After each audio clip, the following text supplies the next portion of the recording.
is Vanessa Zamora. I am here at PubCon Las Vegas 2008, and joining me now is Lawrence Coburn. Now, you are founder, and are you CEO or president at RateItAll? I'm CEO of RateItAll. CEO at RateItAll.com. So some people don't know what RateItAll is. Can you go ahead and share a little bit of information about what your company does and its services? Yeah, we're basically consumer ratings and reviews of everything. So if you're familiar with Yelp or TripAdvisor, sites like that, we are a similar service, but we cover literally everything from products to politicians to travel destinations to ridiculous things as well. Absolutely. Now, what are some of the new exciting happenings going on at RateItAll right now?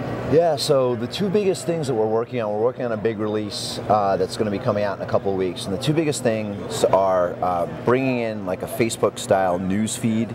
Like, that's something that I'm really excited about. I feel like this whole idea of a river of content that you see on Twitter, you see on Facebook, this is the way people like to consume content.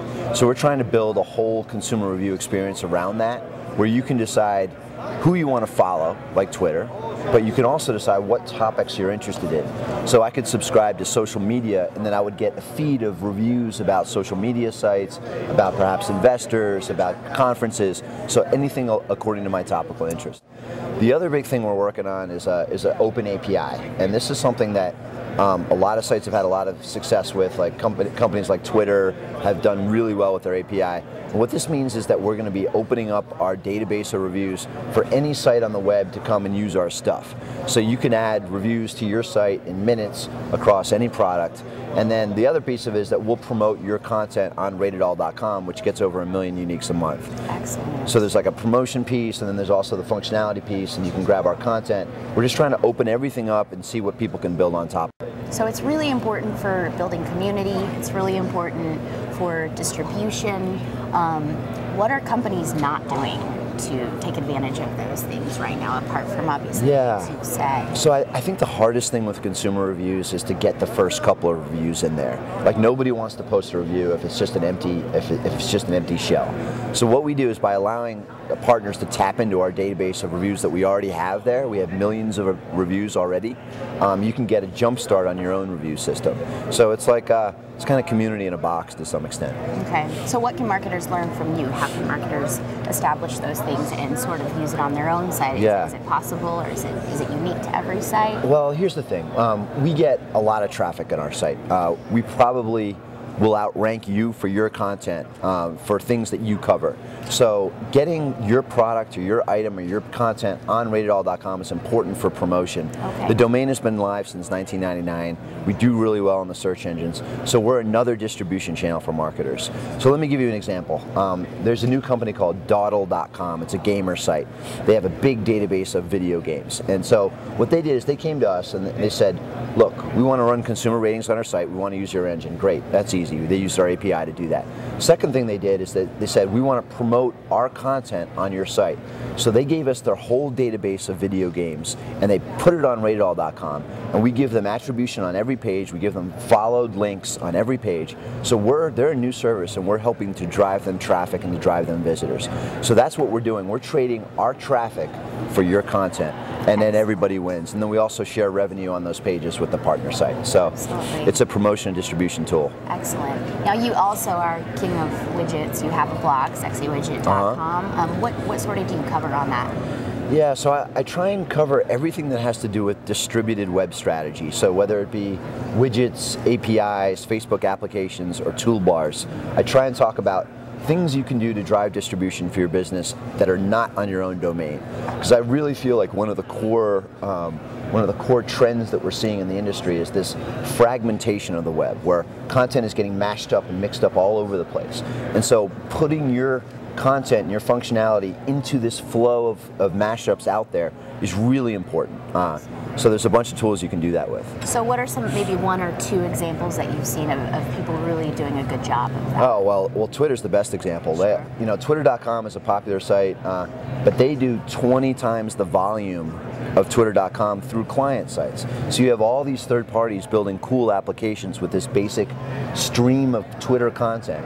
So you have all these Twitter applications that are being built that are driving their own visitors, driving new adopters, and so suddenly you have a service that would be 1/20th of what it is today if they didn't have an API. So they're doing a great job of just getting integrated into all kinds of different sites. Absolutely. I mean, PubCon, I think yesterday and today was featured on the homepage there. We're actually just blowing Twitter up right now. Yeah, it's cool, right? So much coverage. It's really neat to watch, yeah. I feel like this is a Twitter's coming out party for the PubCon crowd. Just like South by Southwest was the geek crowd maybe, I don't know, less than a year ago for Twitter. Now it's PubCon's blowing up with Twitter. Absolutely. It's gonna be neat to watch where it goes. Yeah. Now, yesterday you spoke, or you moderated on a panel. Social media, what is it? It was search and social media. Is it a love story or a war story? So what were some of the takeaway points of that? What did everybody comment? Well, there's a little bit of tension because for a couple of years, the primary way that people have interacted with content on the web is the search box. You go to google.com, pretty much everybody goes to Google, does a search for something, and you get back results. And that's starting to change a little bit as you start to see this whole like customizable river of feed of content that you see on Facebook or you see on Friend Feed or you see on Twitter. Like people are starting to discover content that way. And there was actually a Facebook marketing person who gave a presentation right before me who had a slide that was called The Evolution of Content Discovery. And it showed like directories, and then it showed like forums, and then it showed Google, and they showed Facebook as sort of the last evolution on this slide. So I really think that this style of feed format, they're trying to beat search. They're trying to replace search. So there's tension there because there's a lot of people at this conference that make their living off of search optimization.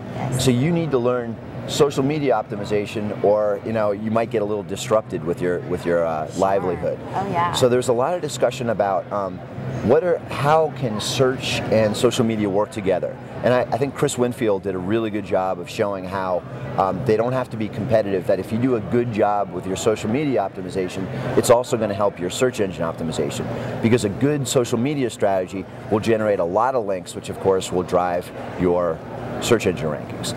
Another really interesting point was by Lee Evans from Key Relevance, I think, and she thinks that over the next couple of years we're going to see your integration in social media conversations as becoming a replacement for links. So that it's not your link development that's going to drive your search engine rankings. It's going to be how much people are talking about you in these social media services. So I thought that was pretty radical too. So you have this sort of this evolution that's going on for how people consume content. That's excellent. Sounds like a very interesting panel. I look forward to seeing it. Well, I guess we're taping the session, so hopefully I'll be able to watch that later. Yeah. So what do you think, personally, what else will we be seeing within the next couple of years in regards to search, social media, anything in the internet space? Yeah, I just feel like I'm personally betting my own farm on this whole concept of a river of content, where I think people want to have a page that they can hit and they can refresh, and there's always fresh content in there, and you control exactly what's in there. If somebody's spamming your stuff with totally commercial pitches, you unfollow them. You never have to see them again. So this sort of like customizable, I want a steady stream of fresh content that's tailored specifically for me and nobody else. I think this is the biggest development that I've seen since widgets. So I'm betting the farm. My company just raised funding, and we basically went to our investors and said, we think that this is the format that's going to win for consumer reviews, and we're going all in. So in a couple of weeks we'll have something to show. Nice. Congratulations on raising funding. I didn't know about that. Yeah. Congratulations. When did that take place?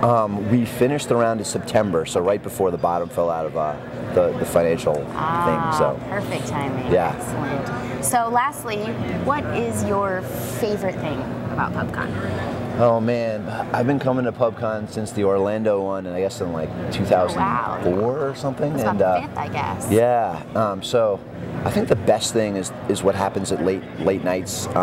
Just running into people that really invented the space and just talking to them in a relaxed atmosphere, and I feel like that's where the real learning comes. I mean, the sessions are great. There's a lot of stuff to learn, but I think the real learning happens late night. Absolutely, I totally agree. Well, thanks, Lawrence. You're welcome, Vanessa. Vanessa. As always, and always we have a couple more days, so we'll hang out a little later and get to talk some more. That sounds great.